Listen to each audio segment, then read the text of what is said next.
This AI-powered underwater robot was designed to keep wind turbines moving in the UK. Over 2,600 wind turbines are located offshore here. By 2030, the UK government wants to see that number quadruple. Each turbine typically requires a maintenance check 3 times a year, or more, as the turbines get older. That's where the autonomous underwater robots come in. Dubbed the Underwater Intervention for Offshore Renewable Energies, or UNITE project, they could enable high-precision operations even in turbulent sea conditions.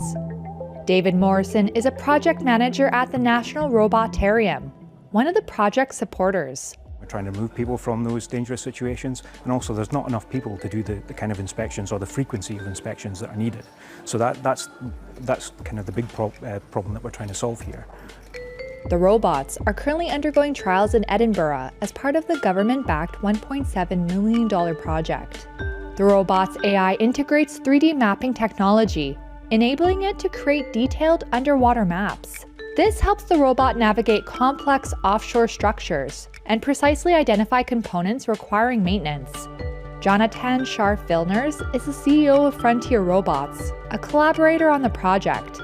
So our artificial intelligence is mainly a big autonomy engine that is analyzing the environment to see where should the robot go next to collect good data about the environment and how to autonomously navigate between these different places and also utilize the environment to its advantage. He said the fusion of sensor data helps the robot stay operational, even in the rough and murky waters of the North Sea. If successful, the system could deliver data insights in as little as 3 hours.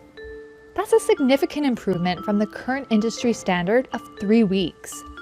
The engineers are now developing onboard robotic arms for the craft, with sea trials from industry partners expected in early 2025.